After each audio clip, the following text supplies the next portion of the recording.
This is how I was able to turn my old car stereo into a radio that I have here in my shed. This is just kind of a workshop area. It's kind of messy.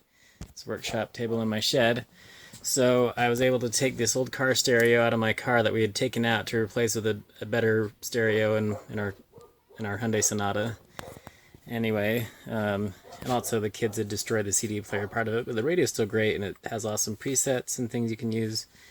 So we were able to use this car stereo. I bought a wiring harness and wired it together, and I'll show you how that was done here in just a second. But anyway, so there's the basic idea. I have a radio and I can play music in my shed while I'm working. Yeah, I decided to hook it up to a battery so that I had this battery laying around. It's the solar battery I had just for emergency preparedness. Just had this battery around and wasn't really using it for anything. Another thing you can use, my kids had these little batteries here that they were using in an old scooter that doesn't really work anymore, but this is another battery I could have used. And then I just decided to use this battery charger that I have a few different better battery chargers now, but this one puts out 12 volts, 1.5 amp battery charger, and it's just kind of hooked up, permanently to this battery. I can disconnect it if I want to with this disconnect, but I have this battery charger hooked up to the battery, and then the power goes from the battery up into the radio. And then what I did is I installed this little switch here that turns off power to the radio, because I noticed after I had it hooked up to the battery that the radio was getting pretty hot right here. Even when the radio was turned off, it was still generating a lot of heat and getting really hot. It's pretty hot to the touch even right now because I had the radio on for an hour or so.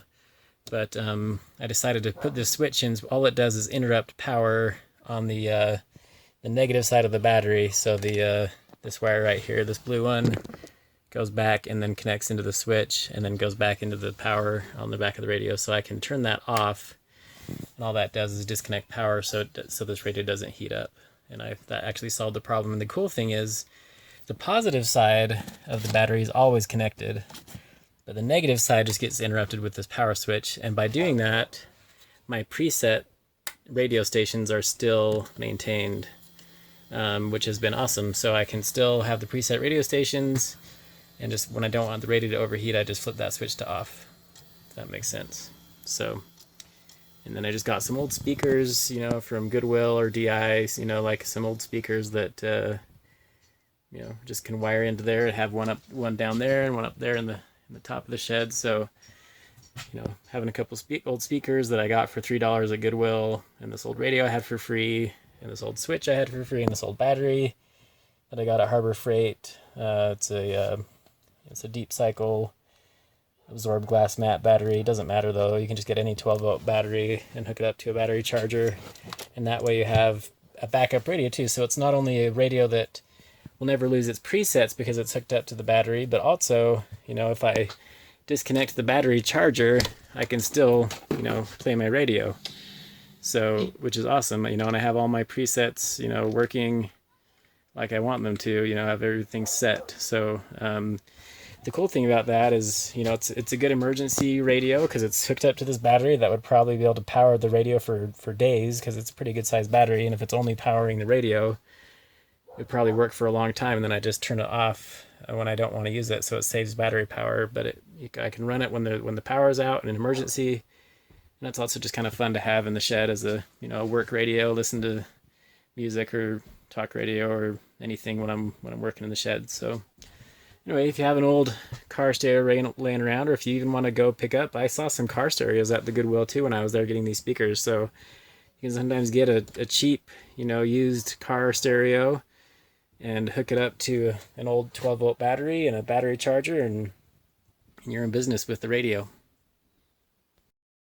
I had screws going from here into the shelves and also from here into the shelf, so I removed those screws just so I can pull this out off its little shelf here and show you how I was able to connect the stereo to the power supply. So like I said, the black or negative side of the battery goes in and out through this switch, but all it does is go directly to the battery, and then the red part, or the positive part of the power supply, comes out right here and goes into the battery and connects on the battery as well. So we'll pull this down and show you what's going on here. So here's the back side of the car stereo, and here's the wiring harness that I used. It's just an inexpensive wiring harness I bought to work with these brown and orange and pink and blue wires I didn't need to use for anything. So these gray wires right here are the positive and negative that go to the speaker on the right side. So here's that wire connected to the gray wires there. And here's the this red wire right here is connected to this yellow and red wire, which are the positive side of the power coming from the battery. So this red wire goes straight to the battery on the positive terminal of the battery. Or if you were connecting it on the power supply, I'd just go on the positive output side of the power supply. You just have to cut the wire and splice it. I just use wire nuts. You can solder it if you want to get fancy, or shrink, different things that can work there. So these two wires, these purple and green, are for rear speakers. So I'm going to get 2 more speakers here at Goodwill. I just wanted to buy 2 speakers at first to make sure this actually worked before I bought more speakers. So I'm going to buy 2 more speakers and mount them somewhere else inside my shed so I can have full surround sound in here. And then these 2 white wires right here are the positive and negatives for the left side speaker. So there's the white ones going out to the left speaker, the gray ones going out to the right speaker, the purple and green going out to the rear speakers, this red and yellow going to the positive power supply, and this black one going to the negative part of the power supply. And these wires didn't get used. This right here, I'm experimenting. I haven't been able to get it to work yet, but I was reading another blog and someone used this same type of stereo and was able to connect an auxiliary cable, which I spliced, so I can plug in an iPod or a phone or a tablet or something to stream music from the internet, or or play music off my phone. But anyway, I'm still working on that and I haven't gotten it to work yet. But these stereos are not equipped with an auxiliary cable option, but there is an XM satellite radio option on this radio, and someone is able to use that XM satellite radio option and plug it in the right way to make it work with this cable. And that's where I spliced it right here. I'm just trying to get that to work still. It's it still hasn't quite worked. And then this black one right here is the antenna, which I strung up here, and it's clear up kind of close to the ceiling on the other side of that big shelf. So that's just the FM antenna. So anyway, pretty fun to have radio in the shed that works, and that's something you can do, inexpensive, and it's a nice radio. I like it better than the kind you can buy because it just has the nice presets and it has good output, and you can do surround sound speakers, and it's kind of nice to have a battery backup as an emergency radio. So it's kind of fun for those options. They're kind of fun to make the radio and make it work and mount it on the shelf. An alternative to using a battery, you can also just hook up your radio to any 12-volt power supply. This one, for example, is from IKEA. It says, input is 120 volts, output is 12 volts DC. So that's important that it's direct current or DC. So it goes from 120 volts AC, which is what normal outlet is in the United States. When you plug in something in the wall, it's 120 volts AC power. But then this transformer transforms it into DC power at 12 volts. So this actually would work without even using the battery that you have back here. So something like this, I had this laying around. I could use this if I decide to later to disconnect the battery and only have it hooked up to the power. I could use something like this. But the problem is this also only puts out 5.5 watts max, which is not very much. Oh no, it says 5 watts max. So 5 watts max is okay. You're not going to get a lot of volume out of your speakers. If you have a lot of big speakers hooked up, you're going to want more amps or more watts hooked up. So this is from an LED light set that we bought from IKEA a long time ago. I just for some reason kept this around to use. So that's something you could use, something like this.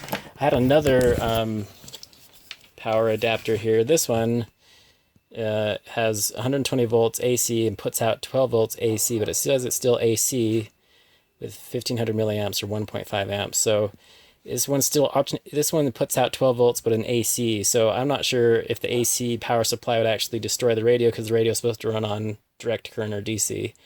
So if it's an AC output power supply, you might want to actually find one that says DC. So like this one is 12 volt output DC, 5 watts. So this one probably would work. Might not get a lot of volume or power out of the speakers, but it would actually work. And then this battery charger, converts it from, let's see what it says here. It's hard to read it on the back, but it goes from 120 volts to 12 volts DC. So like I said, it's 1.5 amps at 12 volts DC. So that one works. But I just use it to charge the battery, and then the battery powers the radio.